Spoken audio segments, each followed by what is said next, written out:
All right, Aspire Leaders and Teach Better family, thank you so much for joining us once again this week. And I have a phenomenal leader in the educational space. She's an author, a national keynote speaker. She's doing so many wonderful things for our aspiring and current leaders. And I cannot wait to speak with Dr. Donya Ball. And with that, Donya, thank you so much for joining me on Aspire to Lead. Josh, thank you so much for having me. I'm really looking forward to engaging in this dialogue with you, and love the work that you're doing as well. Oh my goodness. Thank you so much. And so with that, Donya, I would love for folks to understand your background because it is extensive and you've had many different roles, and I would love for you just to share your leadership journey.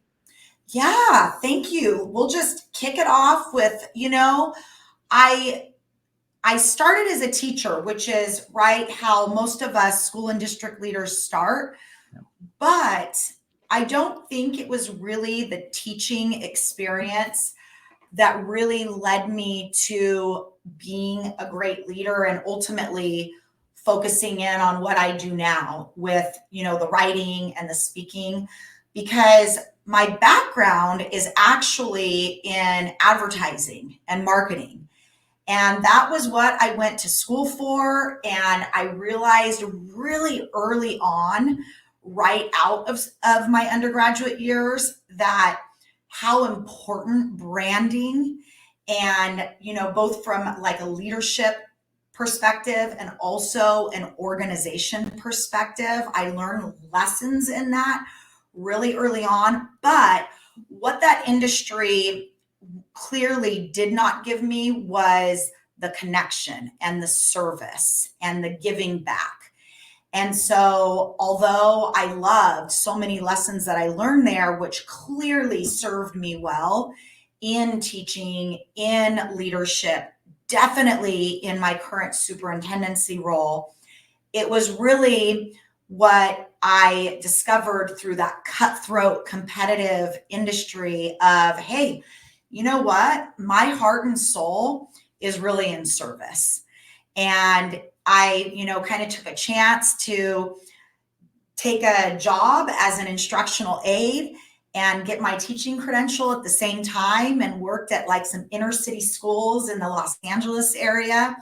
And I fell in love hard and fast with that, with really just working side by side with kids, and not even just the teaching aspect, but the actual getting to know them relationally, and some of the hardest to reach kids, and say, you know what, it comes down to in teaching and in leadership with how much we care and are investing in the people that we're serving.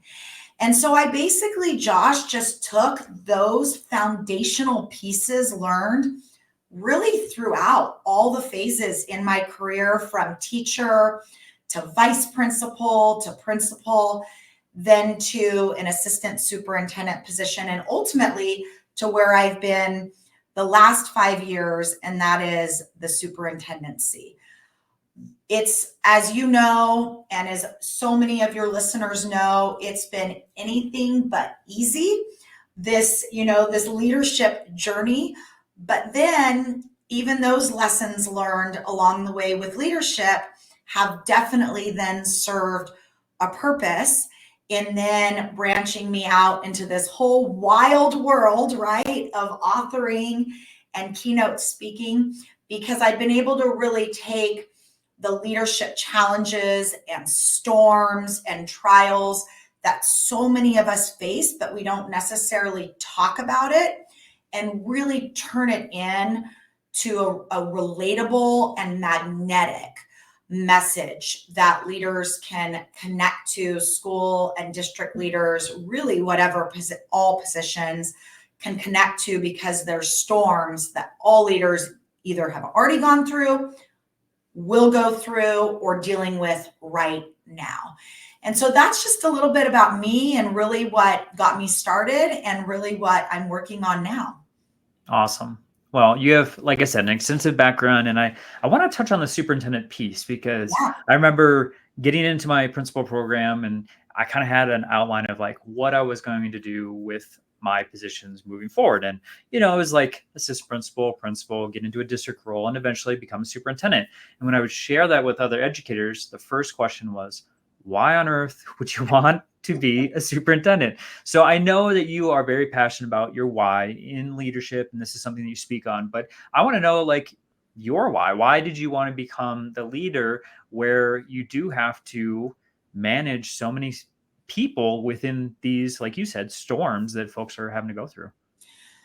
It comes down to because I know I can do it well, Mm-hmm. and I think that many of us, right, we're drawn to being able to use our gifts and our like realm of genius, right? And really lean in and listen to that gut of, okay. And I think it actually gets us in trouble. And I talk to leaders where they ignore that pull, right? And so for me, there were some like authentic paths that happened. Some of them expected and some of them unexpected, but really leaning in to that gut intuition of this is my time to serve in this way because I absolutely know that I am not only just going to do it well, but this organization needs me and I know that I can invest long term in them. And so when you have that like perfect like marriage, that dichotomy, that synergy, it's too good to ignore. What can be hard is sometimes when these opportunities are presented when they're unexpected, right? And you're like, oh, it feels like a risk, or it feels like I'm leaving one good thing and maybe not ready for this other thing.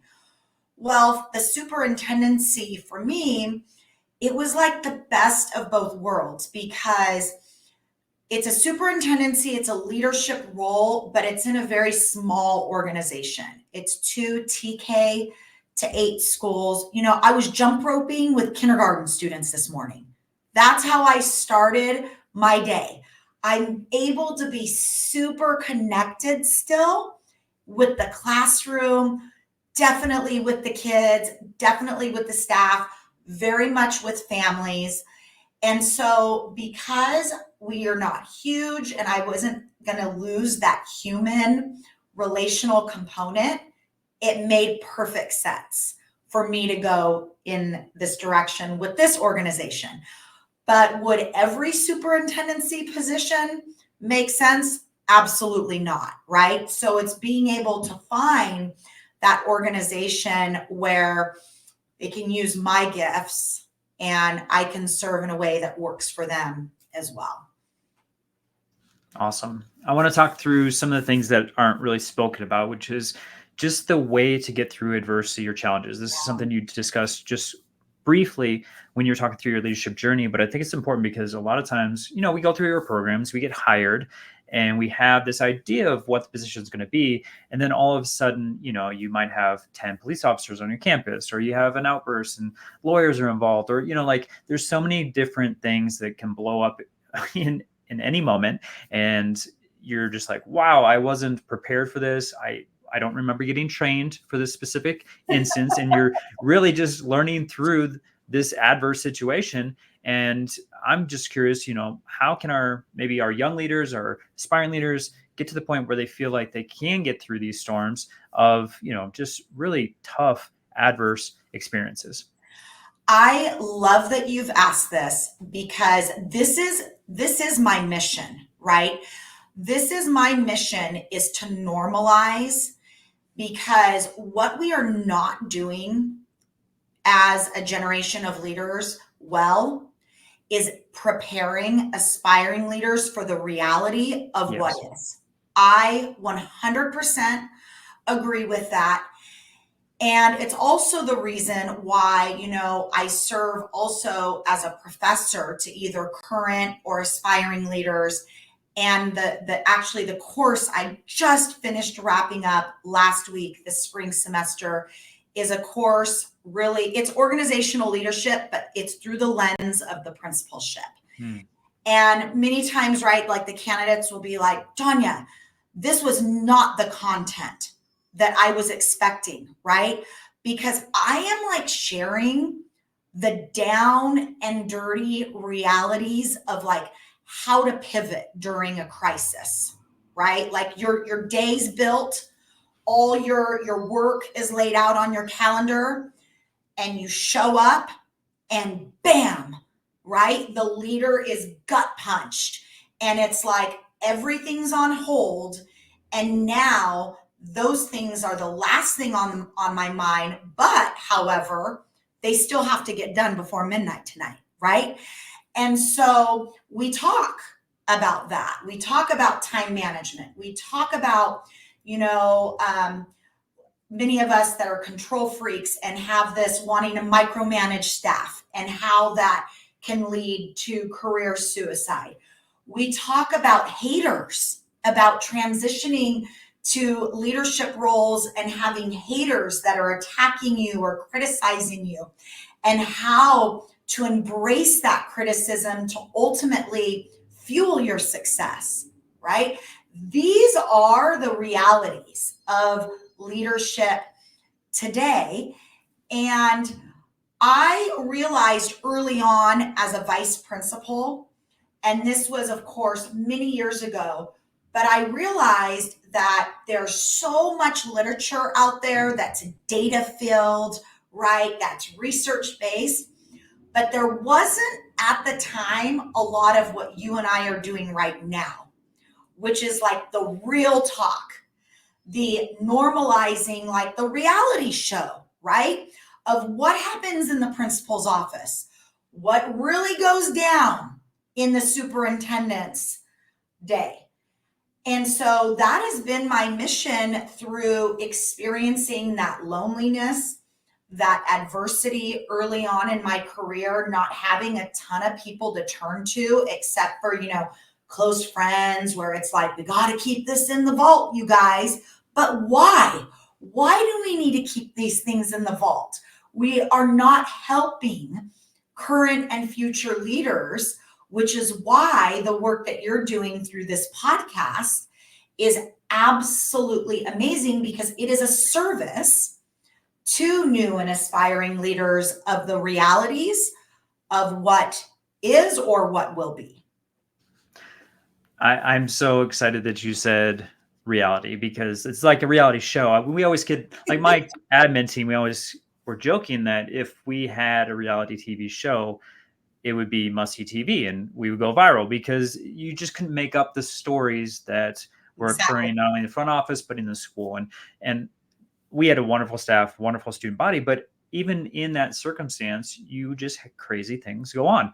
And so I think I want to bridge what you just said to my next question, which is, because of this adversity, because of the challenges that we don't speak on, I do feel like that leads to a revolving door of leadership, because, and I've heard this firsthand from many leaders, of they get into an assistant principal role and they're like, whoa, this is not what I thought I signed up for. This isn't, maybe it's with instruction, or maybe it's, I'm dealing too much with the community issues, or, fill in the blank as far as what the misconception was. But a lot of times it's pretty close to like first 3 months, they're identifying the fact that once the school year is done, they're pivoting back into the classroom or going somewhere else. And I'm just curious, as a superintendent, what are you doing to help minimize that revolving door that exists within leadership? Number one, it's doing what we're doing now, which we've talked about, right? Mm-hmm. Not vaulting, there's honoring confidentiality, but we need to be less protective of our careers and lessons learned along the way. And so one of the things that I will tell you that really led to all of this is, for myself, was career rejection. And that, which happens, by the way, all the time in all industries, but because of the high emotion, because of the shame, embarrassment, the identity crisis that one can go through when they like are thinking, oh, my career is going this way and now like the rug's been pulled out under me, to go through something like that. And for me, that was, and I share this a lot, both on stage and in my writing and in interviews, is that that was like a turning point in my life where I said, okay, I can choose to push this down and do what a lot of people do and not acknowledge that it exists and either stay here or leave or whatnot.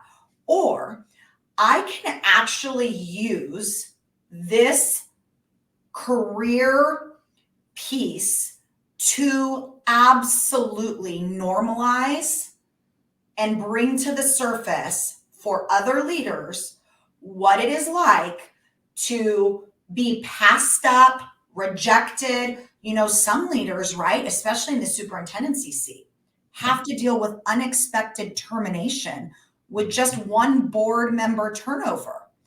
Well, if as a vice principal or a principal, you're not, really equipped to deal with rejection, you're definitely not going to be equipped to deal with unexpected termination as a superintendent.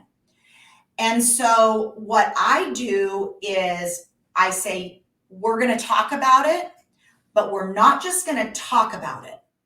We are going to go really deep into the now what, right? And that is always the piece where the rubber hits the road and it brings up emotion. It can bring up some really uncomfortable conversations amongst even people that are in the same room, whether it's a small group or a large audience, because these are topics that people don't like to feel. Nobody likes to feel it, right? But in order to prepare, going back to your original statement about trying to mitigate the revolving door, if we're not talking about the realities and the uncomfortable realities, we're only doing a disservice because we're setting up leaders for a false expectation of what the job is going to entail. And that, in my opinion, is one reason, a big reason why, the latest research is that the superintendency, it's less than 3 years. And I don't believe the principalship is far off of that. So I know it's less than 5. You would probably know better, like the exact number, but it is really sad, that inconsistency in leadership, because again, it brings up the whole then secondary problem of you can never see initiatives through from start to finish when initiatives take at least 3 years to develop and then implement and all the checkpoints along the way. So it's no wonder why when there's constant leadership turnover, there's also constant initiative turnover, which also leads to constant teacher turnover. Yep. And there you have it. Yeah, it's that cycle. And I was shaking my head because, Donya, I had just seen, and I forget where it was, but they had talked about the data showing that it was 3 years on a campus for a principal. And, talking about culture and a shift, both of us know this so well, is that it does take 3 to 5 years to get the culture to the point that you would like it as a leader. And if you're changing every 3 years a building principal and you have a staff member that's been there 10, 15, 20 years, they have seen a dramatic shift over and over and over again. And I think that only goes to what you're talking about, which is the revolving door of teachers, either going from a different campus to campus, maybe to a different district, maybe out of education altogether. I mean, we're seeing a lot of movement, more so now than ever before. And I think it really comes down to what you're talking about. Absolutely. And you also, that we have staff who come to us because of the leader of that school or district, and they also leave the organization because of the leader of that school or the district. And so it's really interesting to me when we have organizations that are not focusing on leadership development or even governance training, right? Because when we're only focused on the classified and certificated PDs and trainings and onboarding, but not really the leaders who can make or break the cultures and the dynamics of the entire organization, that is a problem. Yep. And so that's also has driven my intense focus as well in governance teams and how superintendents can build really healthy and synergistic governance teams. Because as you and I both know, when you have toxicity there at the top, that's just awful and a living nightmare for everyone in the organization. Yeah, that trickles down to everyone. So couldn't agree more. So Donya, I want to talk about some of the work that you're doing, because I mean, you're doing so much already, right? You're a superintendent, you're working with those in the university level. And then also we had touched on it with your book. So it's a series, which is super exciting. You have Adjusting the Sails, Weathering the Storms of Administrative Leadership. And then you also have a second book, Against the Wind, Leadership at 36,000 Feet. And a special announcement that a third book is being worked on right now. So it will is you please, being worked on. yeah, it's being worked on. Will you please just share with my audience about those two wonderful resources, but then also what the third book will be all about? Yes. So really, I had this dream to develop a series. It wasn't enough to me because as leadership, what we've already talked about, it's a transition, right? Mm-hmm. And so that first book, Adjusting the Sails, is like really grounding either the aspiring or the current leader in all of the storms that an aspiring or current leader is going to face at some point in their career. Okay. And so like the first chapter of that book is titled Haters Are Gonna Hate, right? Because one of the biggest transitional pieces that we talked about from going from whatever position into leadership is being able to deal with the haters and critics, right? So I purposely started with that. And then, of course, then hit on a ton of other challenges and storms. That then took me to the second book where I wanted to level it up. So for example, in the first book, when I talked about, the site and district leader needing to be able to navigate kind of like ground level storms. So for example, unions. Unions is one thing in most states, not all, but most states, that leaders have to adjust to working with. Well, then in the second book, I took that concept and now we go to school boards, right? So it's leveling it up. It's really that transition from mid or early to mid and top level leadership.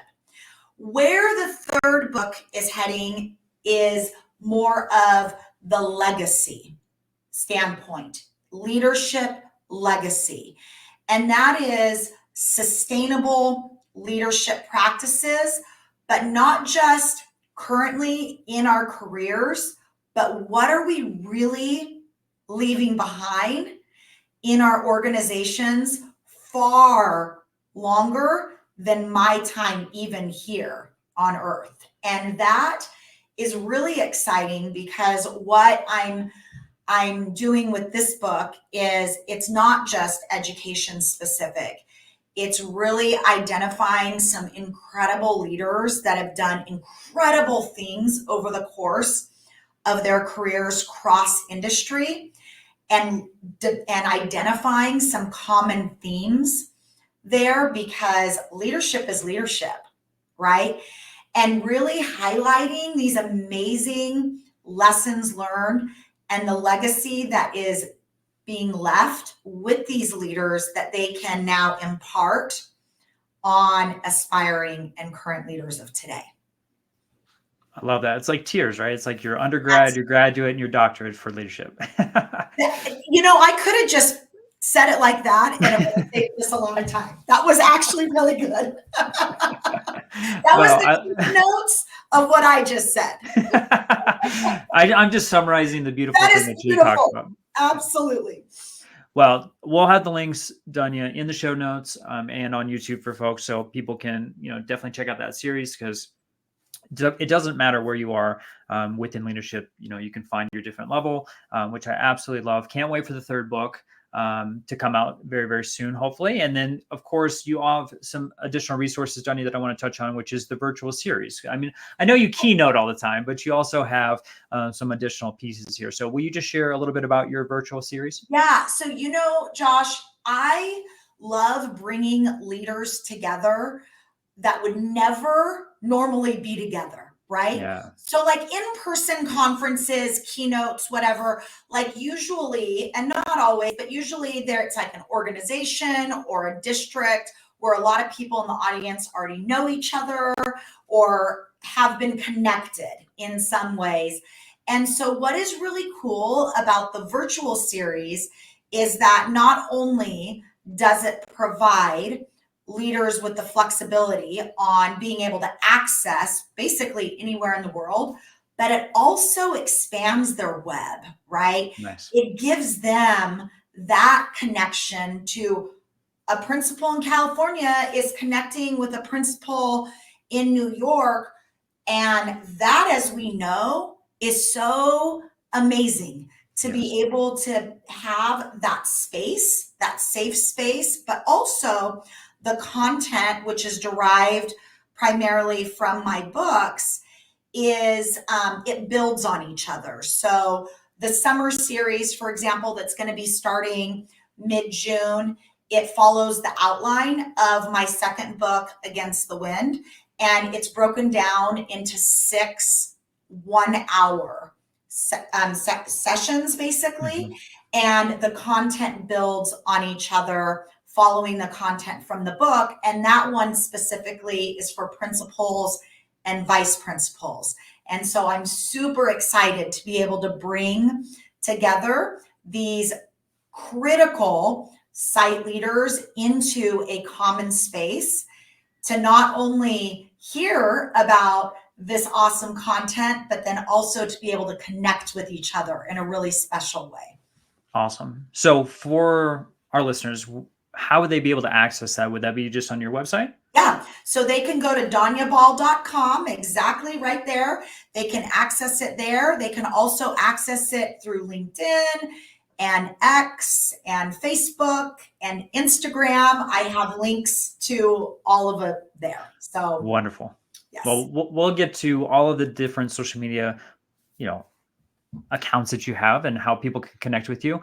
Can't wait for those folks to do that. But before we do that, I would love for you, Donya, to just share a little bit of advice for our current and aspiring leaders. So if there's something they could do tomorrow or next week to enhance their leadership journey, what would you advise them to do?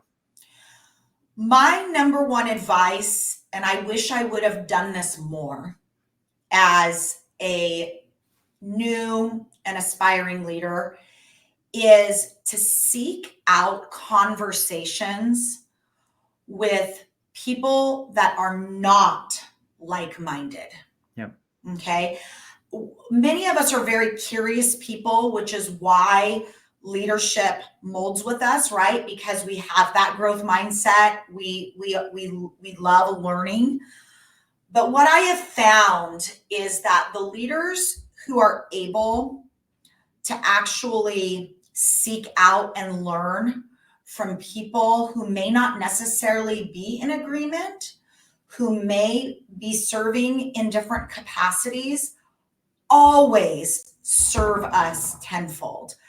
Because what we are doing is we are stretching ourselves into a realm of being able to acknowledge that, oh, okay, this is why these groups of people or this mindset exists, and I can level with that. I can understand that. And as leaders climb that ladder, that skill set to be able to see past my own understanding and tap into yours can make or break a leader's career. So seeking out those people that you are able to really learn from that are not necessarily in your inner circle, but that you can absolutely learn from. For sure. And not only connect with them, maybe even hire them on your team. Absolutely. It's that asset-based mindset, right? Yeah. Of what they bring that I don't have. Yeah. 100%. Yeah. It's very easy to get connected with someone and be like, oh, we're like-minded. We have so much in common. I love Totally. talking with you. But at the same time, how much growth is really occurring either in that conversation or hiring them onto your team. So such great advice, Donya. All right. I had mentioned earlier, I want folks to connect with you. We had touched just a little bit about your website. Obviously, there's probably a lot of resources on there that folks can tap into, but I also want them to find ways to connect with you on social media. So how may they do that? Yes. So I am very active on LinkedIn. I am posting on there a ton of resources throughout the week. And so that to me is probably the number one way. But then also I am on X and Facebook and Instagram. And so I you know what? I even opened up a Threads account, Josh. Oh, wow. Look at you, girl. A couple weeks ago, a couple months ago, but I will tell you, I probably am going to need a lesson because I'm not using it that much. So any of you that have advice on how to be able to prioritize all of them, that's definitely a struggle. So, but LinkedIn is definitely where I connect with people the most, but I am on all of them. Awesome. And so we'll have all the links in the show notes if you're on the podcast players. And then, of course, if you're on YouTube, it'll be in the description there. So just click that link and then you'll find all of the various ways to connect to Donya. And I would highly recommend that. Donya's got a ton of experience and knowledge in this leadership realm. So please make sure that you're checking out her website and connect with her on social media, and then go pick up her books too. So we'll have links to both the books in the series, and super excited to hear the announcement for the third book. And all that being said, Donya, thank you so much for joining me today, sharing some phenomenal wisdom and insight into leadership and not putting anything in the vault, right? Exactly. There needs to be very few things in leadership that are in that vault.